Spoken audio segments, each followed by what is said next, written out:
Welcome to Real Crusades History. This is our podcast. We have a new podcast every 1st and 15th of the month. And currently we have been working our way through a series of podcasts on the Third Crusade. We have now come to episode 8 in that series, and that is the March on Jerusalem, or more particularly the two marches on Jerusalem, led by Richard the Lionheart, leading a coalition of crusaders. My name is J. Stephen Roberts. I'm going to be your host for this podcast, and I'm going to go ahead and introduce the rest of our little panel here. Real Crusades History staffer Rand Brown is with me. He's also our resident military historian and warrior himself, actually. Rand, welcome. How you doing? Good to be here, Stephen. Great. Thanks for being here. And we also have with us a regular guest here, Dr. Helena Schrader, author and historian, expert in all things Kingdom of Jerusalem. Dr. Schrader, welcome. Thank you. It's a pleasure to be here. And also, we've got with us Dr. Stephen Donnachie. We're very happy to have him with us today. Dr. Donnachie is at Swansea University, and he is a quite knowledgeable Crusades historian. Dr. Donnachie, welcome. Thank you very much for having me. Excellent. So, after the Crusader victory at Arsuf, the Christian army establishes itself on the coast at Jaffa, Jaffa being the coastal city closest to Jerusalem. Richard leads some raids around the coastal plain, expelling Saladin's troops from the local castles. Richard also at this time is listening very carefully to advice from the Templars, the Hospitallers, and other local resident Latins who have long experience in these wars. And he's already understands that a direct attack on Jerusalem may in fact be quite problematic. And he's already even considering ideas like the capture of Egypt first. Apparently at this time he discusses some prospects of naval invasion of Egypt with some Genoese sailors. He's also considering just going to Ascalon before he even marches on Jerusalem. And of course, Ascalon is the southernmost port city that was held by the Kingdom of Jerusalem for a long time, is sort of a gateway between Egypt and Palestine. Despite all this, the Crusader army itself, made up largely of men who have come to the Holy Land specifically with this idea of conquering Jerusalem. This is a sacred mission for them. They want to go to the Holy City. They are really pressing him to just go ahead and move on Jerusalem. So on October 31st, Richard leads the army out of Jaffa toward Jerusalem. On the way, they occupy this castle Beit Nuba, and I think I'm pronouncing that right. Does that sound right to everybody? No idea. Yeah. I figured that, but anyway. So they occupy Beit Nuba, I'll just say it that way. They deal with several Turkish ambushes, kind of fight off some Turkish attacks. They rebuild several castles on the plain that have been destroyed by Saladin earlier. For 6 weeks, Richard occupies Ramla. Then he spends Christmas at this castle Latrun, which is just a day's ride from Jaffa. So we get an idea of how kind of slowly and roundabout he's moving. By January of 1192, Richard controls the whole of the coastal plain between Jaffa and the Judean hills. So Dr. Donnachie, I'm going to start off with you. Richard seems to be making a very roundabout progress toward Jerusalem. What is he doing here? Essentially, Richard's got 3 key problems in his move towards Jerusalem at this time. Firstly, it takes him away from the coast itself as he gets further and further inland. And he's strong at the coast. This is where his fleet is where he can get access to supplies and reinforcements from Cyprus, from Acre. And as he moves further inland, he has to have a supply chain that goes back towards the coast. He's actually moving sort of into properly held enemy territory as he goes towards Jerusalem.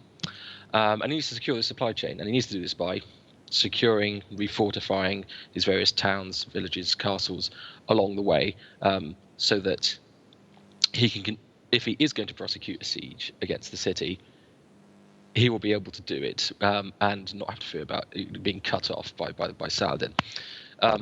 Saladin's army, the second problem, is still around. I mean, he's been defeated at Arsuf, but the army hasn't been destroyed. He has not been decisively and critically defeated. So there's still a threat from the forces he has about. And Saladin isn't engaging Richard in direct confrontations. There's lots of raiding and counter-raiding, skirmishing, harassing tactics, things like that, which are bothersome to the advance of the Crusaders, but there's nothing conclusive that he can bring him to battle and remove the threat. So he has to go into enemy territory, and he knows the army is around, but he can't deal with it head on. And obviously this is problematic when he's trying to forage and rebuild and send supplies to these various locations if he's being hampered in that process.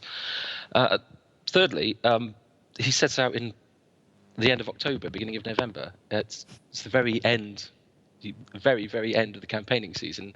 It's cold. It's getting very much colder as we go into winter. It's getting a lot wetter as well, which makes movement, transportation from the coast into the Judean hills increasingly difficult. The army is relatively exposed out on the plain unless it can get to these places and take shelter. It's not ideal conditions for movement, for fighting, for conducting warfare. Ideally, you want to winter, and this is not the time that warfare is usually done. So he's taking his time to do this because he's got all of these problems. But that said, it has been suggested by various scholars that Richard doesn't actually really want to take Jerusalem at this time. He's taking his time. He's going slow because he knows any siege of Jerusalem is going to be very problematic at this time of the year with simply the weather conditions and moving away from the coast. But what he's doing is trying to pressure Saladin in force, so that while he's having ongoing diplomatic negotiations, he is steadily moving towards Jerusalem, securing his position so that to pressurize Saladin into maybe making some concessions, making him give way, seeing what he can get. So because he's not necessarily really intending to siege Jerusalem because it would be too problematic, it would be too hard at this time of year with the current circumstances, and he did want to go down to Ascalon beforehand, which would have been a better choice in fully securing that section of the coast. This is just him pressurizing Saladin to see what he can get at the diplomatic table. Interesting. Dr. Schrader, do you have anything to add to that? Actually not. That was an excellent summary. Thank you. Yes, absolutely, it was. Rand, do you have anything to say? Again, I think I'm going to have to be with Dr. Schrader on this one. That was a great summary. I mean, essentially, what Richard's doing is what we would call prioritizing his gains. He's doing the best he can with what he has at this point. Now, what's going to become problematic for him is that a lot of his subordinates, especially those from Europe, are not going to see it that way, and that's where you're going to start to see the disgruntled feelings over not immediately pressing towards Jerusalem, and Richard acting on the advice of his native advisors, his native Frankish advisors. So January 6th through 13th, as you said, Dr. Donnachie, this is the rainy times, and amid these winter rains, the Crusaders are debating their next course as they occupy these various castles. The Templars, Hospitallers, and locals are really insisting and pressing on Richard this idea that a direct attack on Jerusalem would not be wise at this time. On January 13th, Richard actually announces there will be no assault on Jerusalem at this time.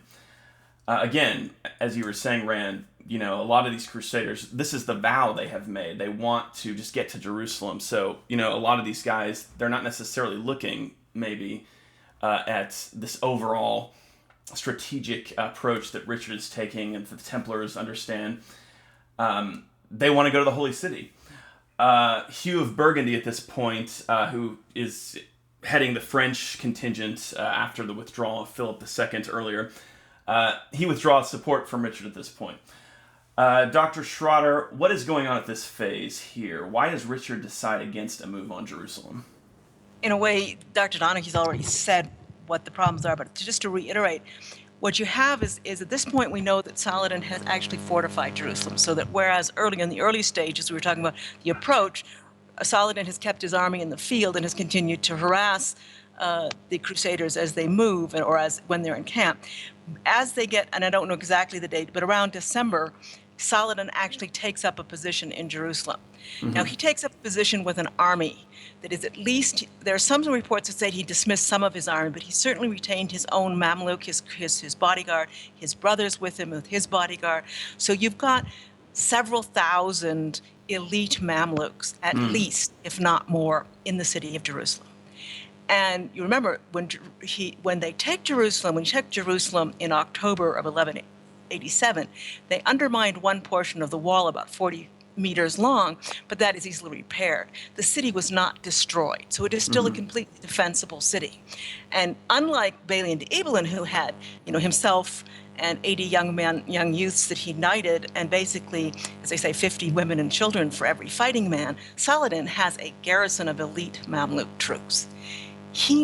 And Balian de Ibelin is probably with by this Crusader army, and he knows exactly how defensible Jerusalem is, and he knows exactly that Saladin, with those troops, is going to be able to hold that city, and that any assault on Jerusalem is going to be extremely costly. This army it's winter, it's cold. They actually talk about sleet and snowstorms at this point, which is not that common, but not also that rare around Jerusalem. It's in the mountains at this time, and it's a strong fighting force, but it's not necessarily strong enough to surround the city, to assault the city against crack troops, much less stay out, have a siege for months on end, depending on that long line of communication from the coast at this point.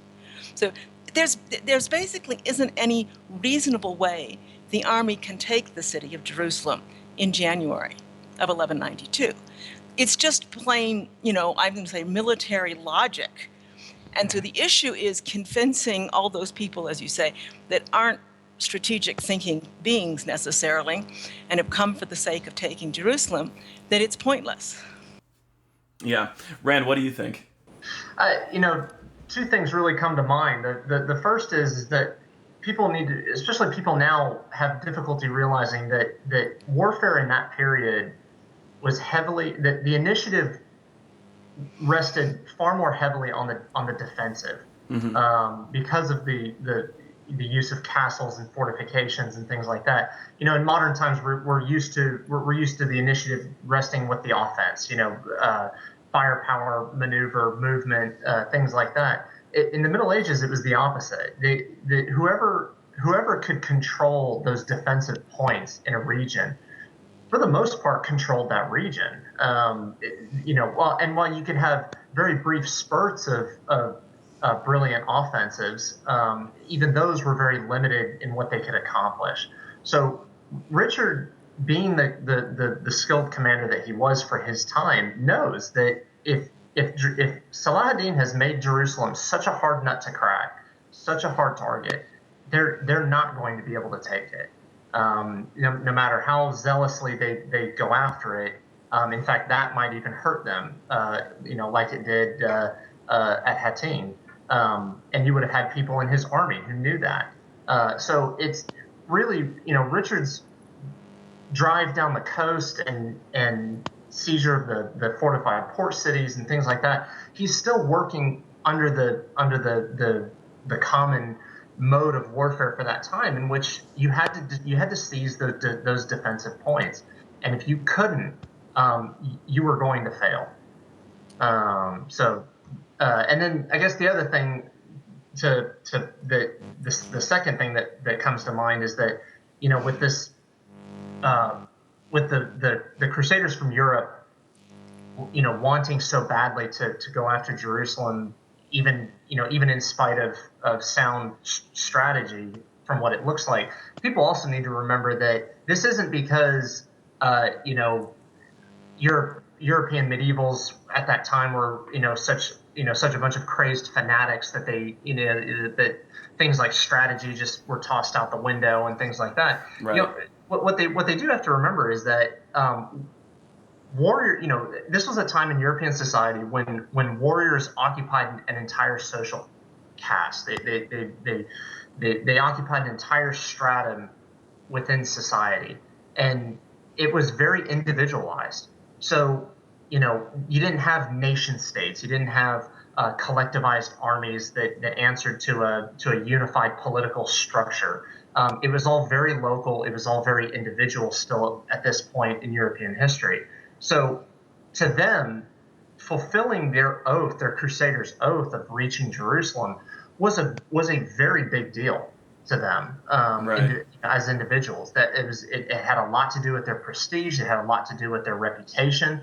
It had a lot to do with their standing within society, and not in a mercenary or self-serving way, although I'm sure there were some that used it for those purposes. But this was also a time of very, very intense religious faith, where you didn't have secularism, you didn't have the religious obligations of an individual were very wrapped up with their social and political and civic obligations as individuals, and for warriors with their military obligations. So it again illustrates the vast differences of the cultures and just the cultural mindset of the people that were on these crusades. And I think it's important for people, especially in modern times, to understand that if they really want to know why these things happened the way they did. Right. Dr. Donnachie? Okay, so even if Richard were to undertake a siege of Jerusalem, and even if he was successful at capturing the city, it's got to be questioned whether or not this would be it would be able to actually hold the city for the long term, for a meaningfully retain the city for the Franks, for the Christians, because as soon as that city's taken, as far as many of the Crusaders are concerned, those people who have fought and died and strived to capture Jerusalem over these years, who've come all the way from Europe, for them, mission accomplished. Jerusalem is once again in Christian hands. Right. And for them, their vows that they've undertaken to, restore Jerusalem have been completed. Will they just go home?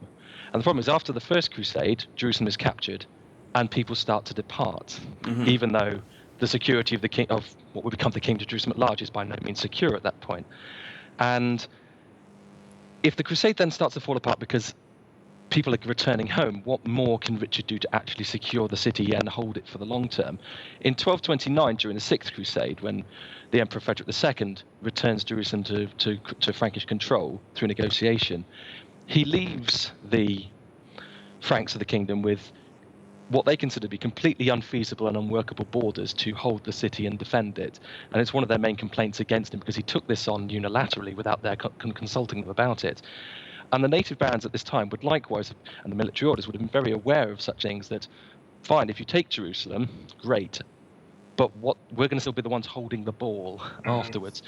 And even though Jerusalem is fortified, it's got these walls, and Saladin has repaired them, and even if the city was recaptured and it's damaged and repaired again, unless you've got further fortifications around the city in various places to control access from Egypt, so places like Ascalon and Ramla to control places from people moving up from Egypt, or places like Kerak and Shorback to control people moving in from the other side of the River Jordan, Jerusalem is relatively exposed. And I think Richard is kind of aware that if he does this too early without making the kingdom properly secure, that it's all actually going to be for naught. Jerusalem will be exposed, and who knows how long it'll be until Saladin can just take it again.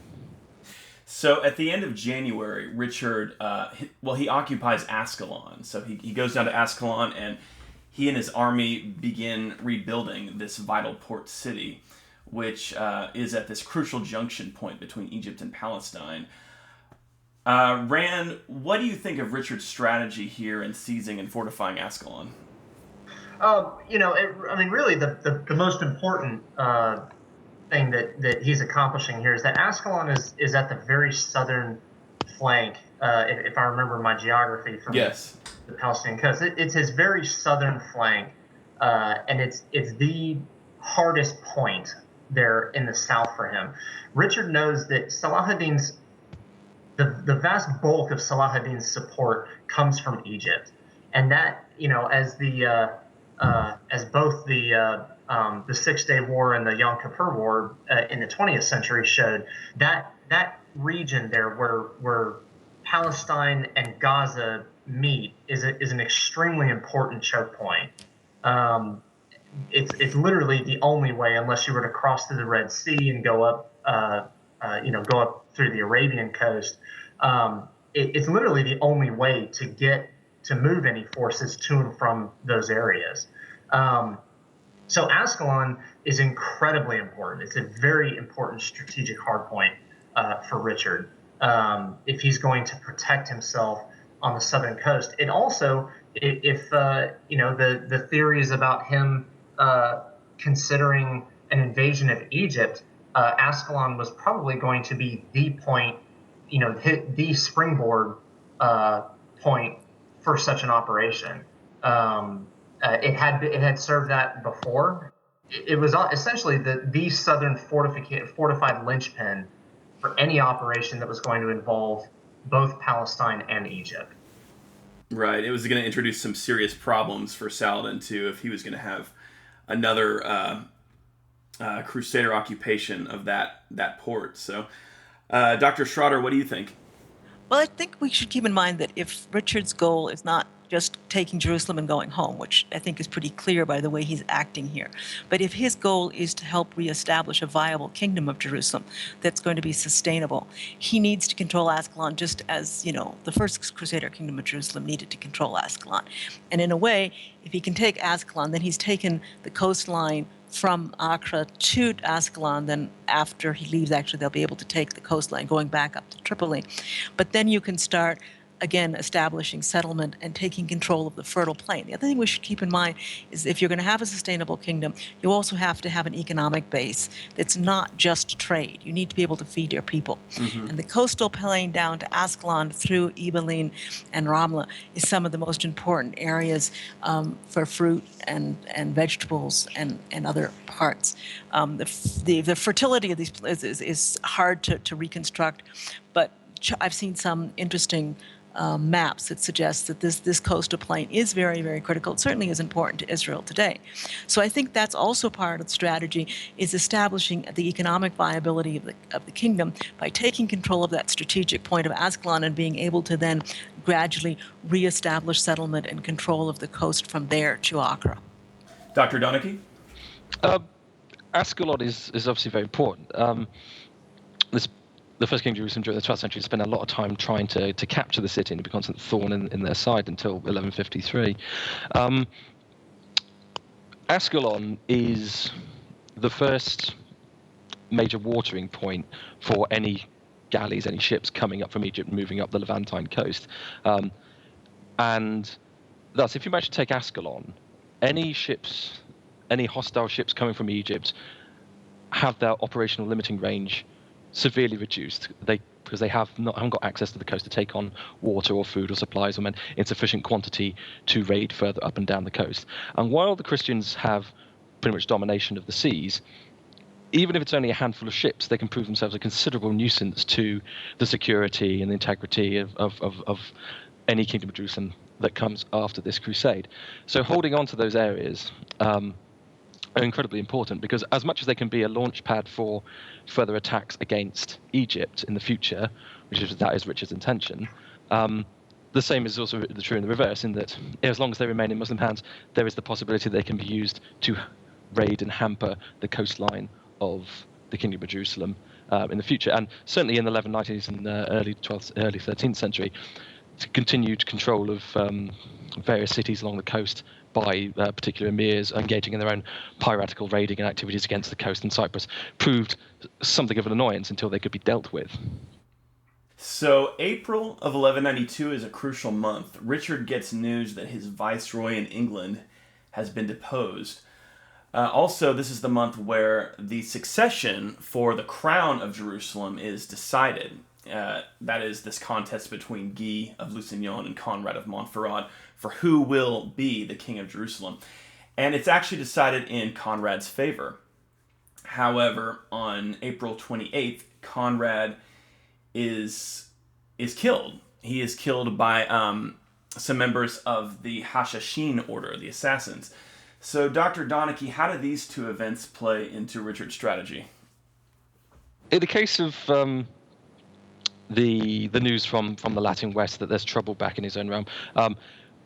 That's quite problematic for him. He's a crusader. He's working in a limited time frame. He can't stay in the Latin East forever.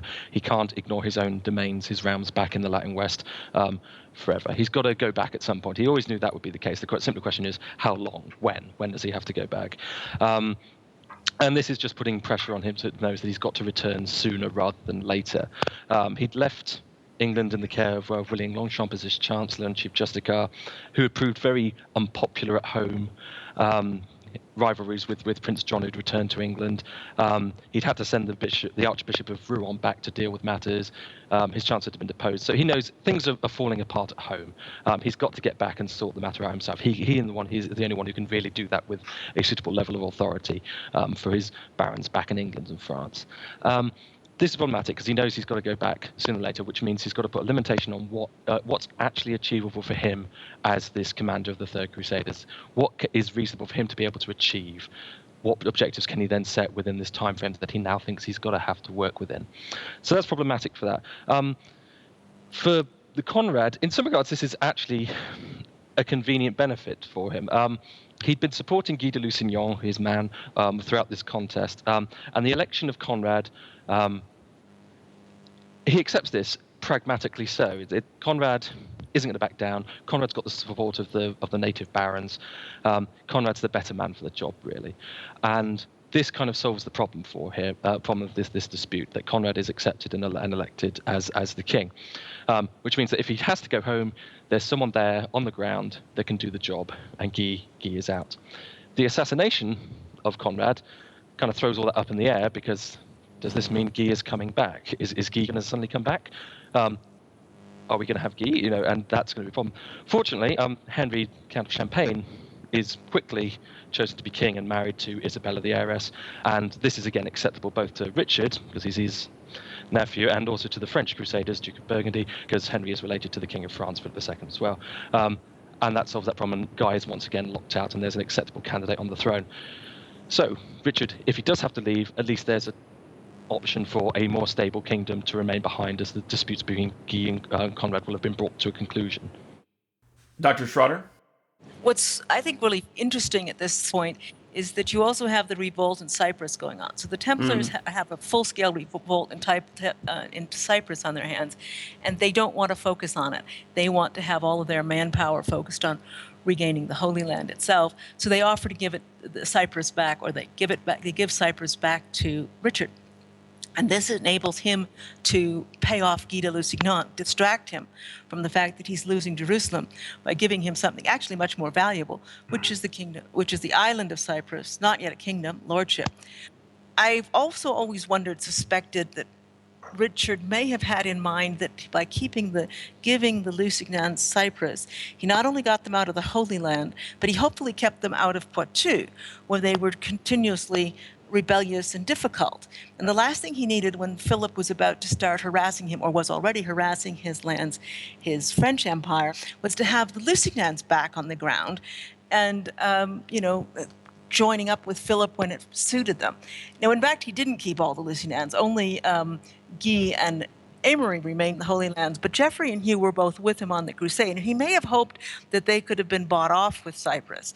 Anyway, I'm just speculating here, but I think it really did help that he had something, a prize to give to Guy de Lusignan to make sure he wouldn't make more trouble in the Holy Land. And I'm going to add another little piece of speculation, which is just pure, maybe it's the novelist in me. Richard's great-grandfather had given up Anjou to become the king of Jerusalem. And I'm sure that there must have been temptation on the part at some point, at some level, to do the same. Certainly, I would expect that some of the local barons would have preferred to have Richard remain. He was part of the ruling family. He's an Angevin, and to have traded his Angevin empire for Jerusalem. But as far as we can see, Richard never really seriously considered that. That's interesting, Dr. Schrader. You brought that up, that might be the novelist in you. There actually is a novel where that is what happens. Oh, really? Yeah, I can't remember the name of it, but Was it any good, or would I just get angry reading it? No, I think you'd probably get angry. It wasn't that good. I think it was Judith Tarr. Have any of you heard of Judith Tarr? I've heard the name. She tends to be pretty bad. I think Okay. I heard once that it was her novels are described as Susie Q on Crusade or something like that. I'll stay away from it. Thank you. But anyway, that just made me think of that when you.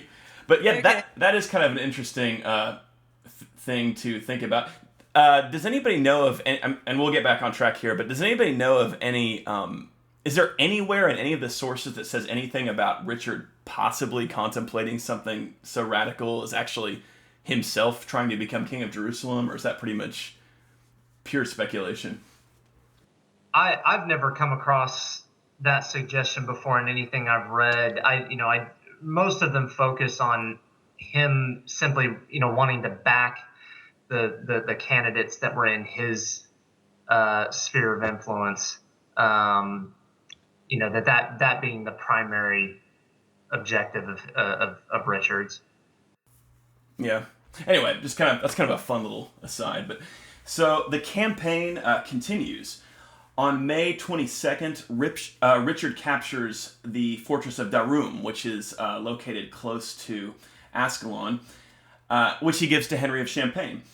The French army also rejoins Richard at this point. The coalition Crusader forces apparently decide to march on Jerusalem whether Richard will lead them there or not. And I know we get from some of the sources this idea that Richard says, well, I'll join you as sort of a peer, but I'm not going to lead this, or something to that effect. But you guys can comment on that. And they march out of Ascalon on June 6th. 5 days later, they again are at Beit Nuba, where they stay from June 10th all the way to July 4th. Again, there's the debate on whether or not to advance on Jerusalem. The various Crusader groups are debating this. Apparently, we have this idea, too, presented in some of the sources, that during one foraging expedition, Richard catches sight of Jerusalem. And, of course, there's this classic romantic idea that he refused to look on it. He wasn't going to look on Jerusalem until he entered it as its conqueror. During this time, Richard gets some intelligence about a large Muslim caravan on its way from Egypt to reinforce Jerusalem. Richard attacks it and captures it. And according to Baha ad-Din, this is considered to be a rather devastating blow by Saladin. Baha ad-Din says that Saladin was hardly capable of accepting any consolation on hearing this. And Andrew Ehrenkreutz, actually, to go back to the issue of the earlier Crusade campaigns in Egypt, Andrew Ehrenkreutz kind of compares this to Amalric's campaigns in Egypt. He says that this must have brought up some painful memories of a time when the Kingdom of Jerusalem was able to move on Egypt as opposed to the era of Baldwin IV, when they were more confined to a defensive position. So anyway, on July 3rd, we are told in the Muslim sources that Saladin openly weeps at Friday prayers in the Al-Aqsa Mosque, and then actually departs Jerusalem for his own safety. So there appears to be a sense among the Muslims in Jerusalem that there's a real threat here, that they might lose Jerusalem again. So, Dr. Schrader, what do you think about Richard's strategy at this point? Unfortunately, none of the points we raised, Hucky, except the weather, has changed since the approach in December. He still, even if he could take Jerusalem, and if we have Saladin now withdrawing and not, making a fortress out of it, his chances of maybe taking Jerusalem have improved, but not his chances of retaining it. In fact, they're worse than ever before, because he himself is under pressure to return. So, nothing, and we still have the issue of the long lines of communication from the coast. We still don't have, real control of the territory around Jerusalem.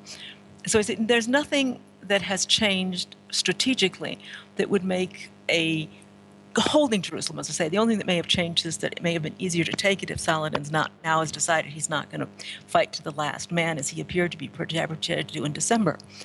What I would also, and maybe Dr. Donnachie can help us here, I I find it hard to understand why Saladin is so distressed at this point because, as I say, the strategic situation has not really changed, unless there are other things going on in the background in terms of him losing support among his own emirs and other people.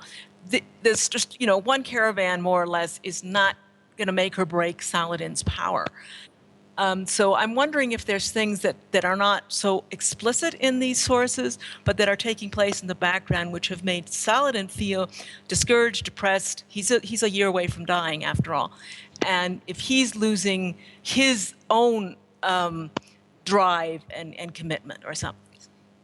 War almost continuously in regards. He's calling up troops, sending troops back, calling up troops again for 5 years consecutively. Which no doubt puts a strain not only on his ability to his command ability, but his relationships with all of his emirs and the various other Muslim princes and rulers. We tend to maybe popularly see that Saladin as being this sort of lord over Syria and Egypt, and it's all quite homogenous. But it's actually a coalition force. He's got to negotiate and deal with all of the others, so who are not going to be particularly pleased that once again another year. It's very expensive. To fight for 5 years on the trot. So undoubtedly there was pressures and stress being placed on his command, both militarily and politically, to keep this going. And the caravan, well, sources kind of suggest it was substantial in size, may just be sort of a kind of straw that breaks the camel's back. It's just another thing to heap on this pressure that's piling up, Saladin in this command position. And that maybe kind of, takes him a bit too far, maybe it's put him over the edge or something. Rand, what do you think? I think both Dr. Donnachie and Dr. Schrader hit on the very issue, and that is that I think what Saladin is so concerned about, or what is distressing him so much, is that sort of the overall war weariness that has settled in on the entire Palestinian theater. I mean, it's it's been 5 years, and there's really been no decisive conclusion. There's been no decisive outcome. There's been no decisive conclusion, exactly. And it's all being hosted in his country. It's in his territory. This is very expensive. This is very stressful, economically, politically, socially, and it's they still really don't have much to show for it. Richard and the Frankish army are still there.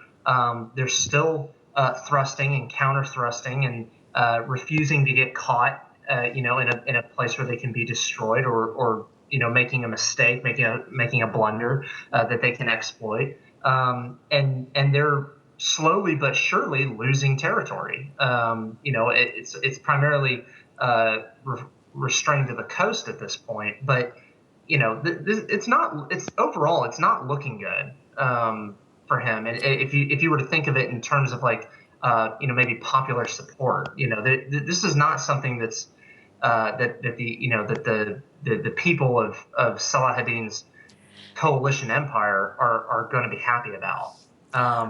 Rand, can I ask Yes, you a question? Because I'm sort of the economist, and as I understand it, there has been no settlement. I mean, Saladin has not been able to move in settlers, and that means that this land, the entire kingdom of Jerusalem, more or less, is lying actually fallow and being covered. The deserts, starting to retake the fringes, and the fields are, as I say, fallow, and the orchards are going to rack and ruin, et cetera, et cetera, et cetera.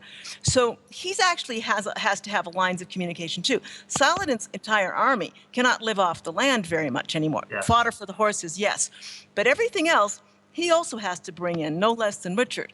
It's something I think we often forget in thinking about, Richard having, not having long lines of communication and supply. But Saladin must have been having a similar problem, less intense, but nevertheless. Yes. He's got to bring stuff up from Egypt. Yeah. Or from Damascus. Yeah. And just the, you got to remember, medieval economies were, in both the West and the rest of the world, were almost entirely agriculturally based at this point. If like what Dr. Schrader says, if the fields were left fallow and there was no production going on, No irrigation. Yeah, Mm-hmm. nothing was, that land was essentially worthless to whoever owned it.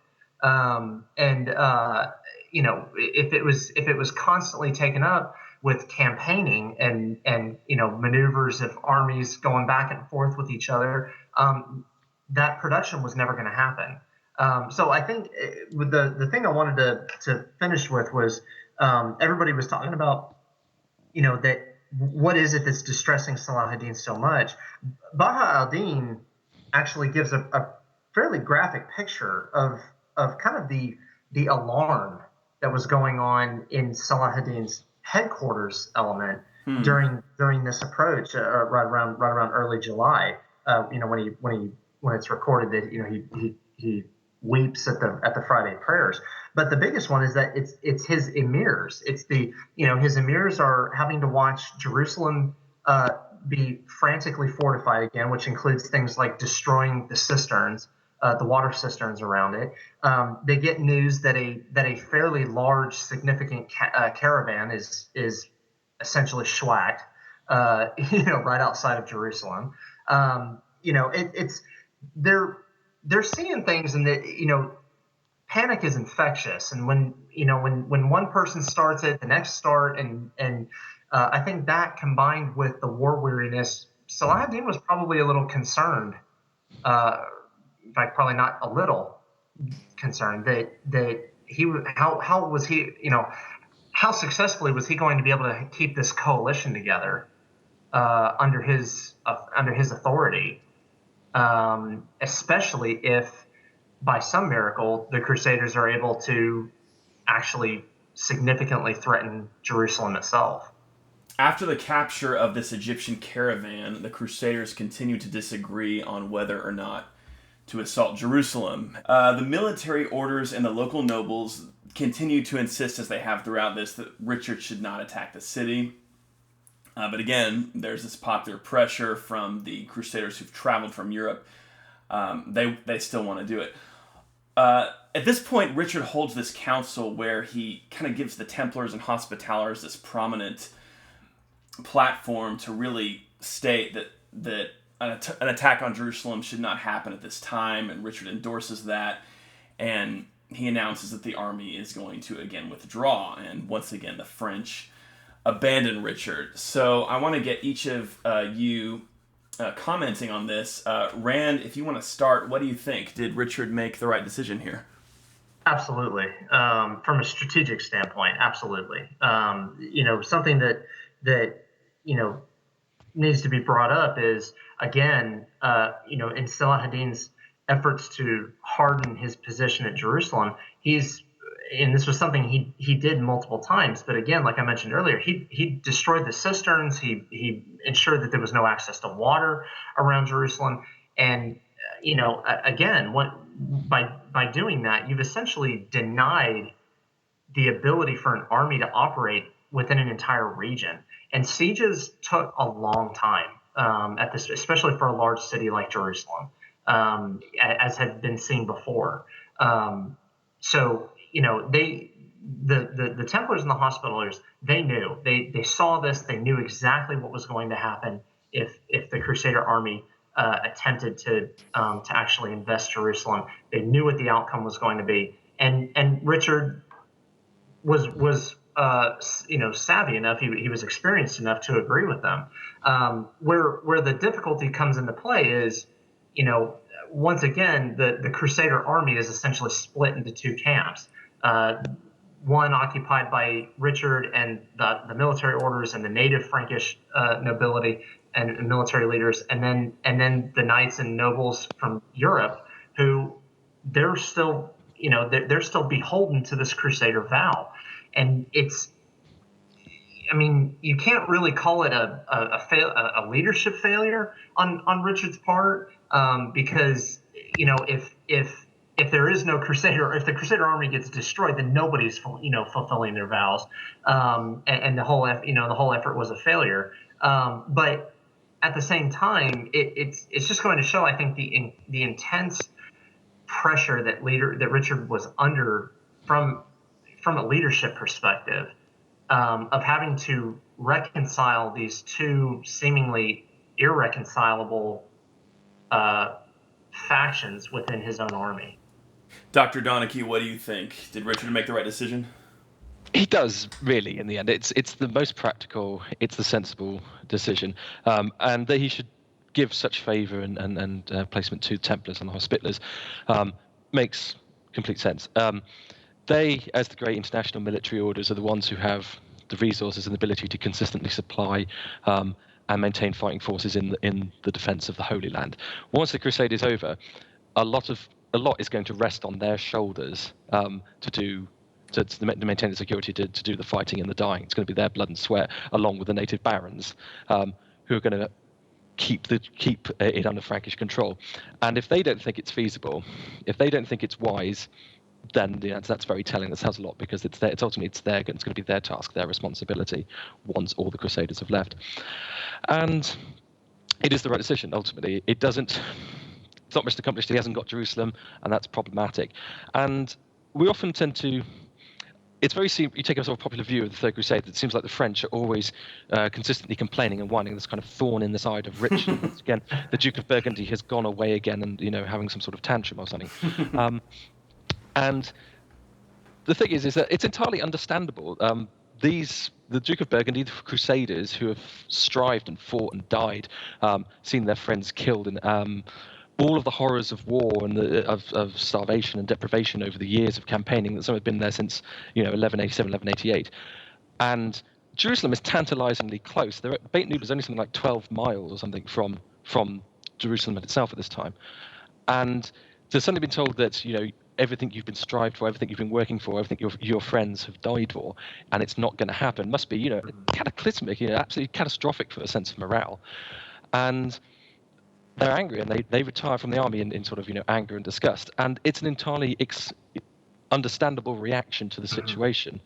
And the problem Richard has, and the crusading armies have consistently throughout the period, is that you have this sort of dichotomy between people like Richard. What is the most sensible? What is the logical, strategic, military route to take? Is it taking Ascalon? Is it moving on Jerusalem? Things like that.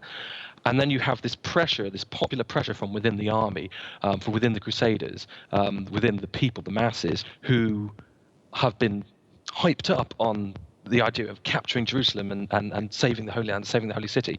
And those don't always mesh. Those don't always overlap. And you've got to have someone who can... You've got this conflict sometimes between them. Which one do you do? Which one makes sense? And to do one can often be at the expense of the other.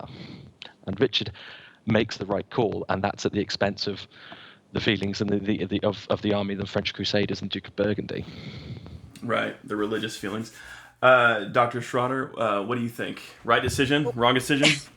I think we're all in agreement it was the right decision, but what I was looking for, and I found here, was the way this decision is made. I find extremely interesting, because it says that on the king's encouragement, everyone agreed that 20 honest jurors should decide the course of action, and all would give their unanimous consent to this without opposition.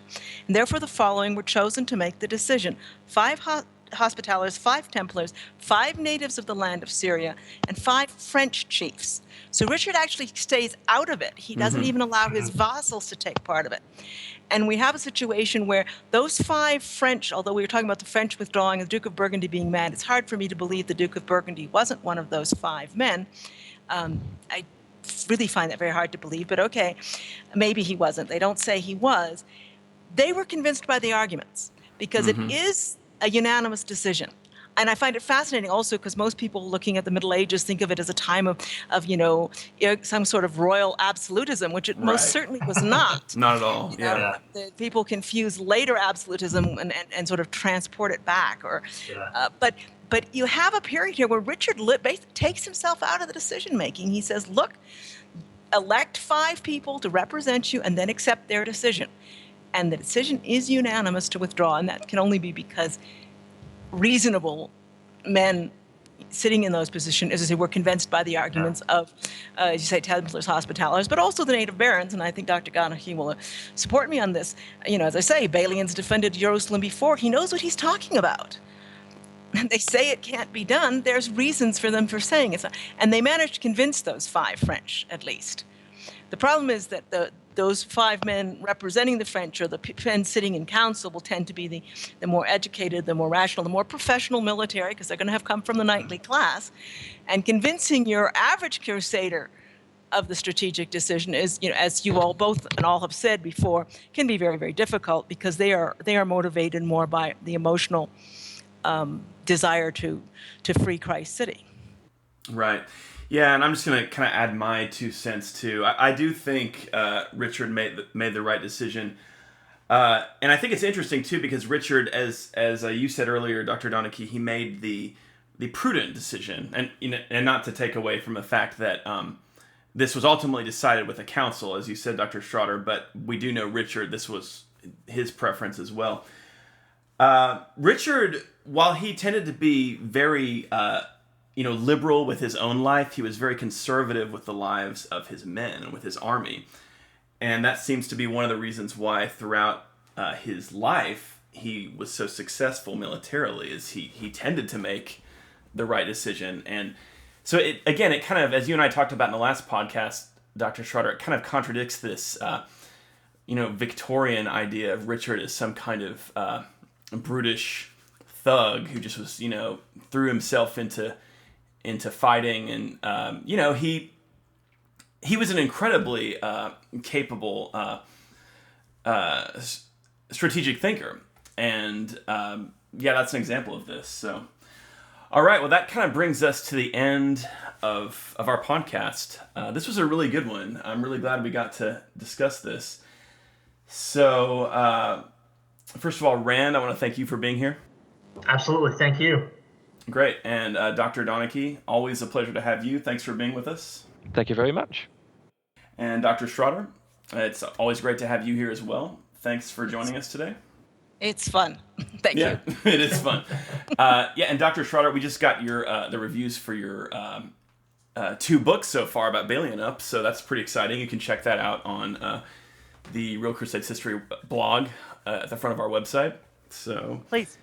Yeah, and what are your plans for your blog in the near future, Dr. Schrader? Right now I'm doing a series on sort of the cast of characters in the the novels, the series about Balian. So I'm introducing them one at a time, which gives a sort of short biographies, is one of the things I'm working on.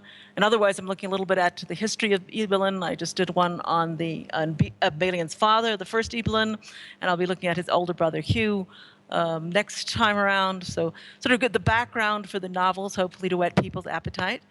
The 3rd book is still due to come out this year, and we'll cover the Third Crusade. Great. Excellent. Dr. Schrader, your website is, what's the address again? www.defenderofjerusalem.com. Yes. Yeah, defenderofjerusalem.com. That's Dr. Schrader's blog. And you can... That's their website, yeah. Or website. Yeah. And it links to the blog. Yeah, and again, this is Real Crusades History. You can find us at realcrusadeshistory.com. We do regular videos on history of the Crusades. We also do this podcast every 1st and 15th of the month. So next time, I believe we're going to jump into a really exciting portion of the Third Crusade, and that is the Battle of Jaffa. So I'm looking forward to that. I hope the rest of you are as well. Absolutely. Mm-hmm. All right, great. All right, thanks very much. Everybody have a good night and good morning, depending on where you are.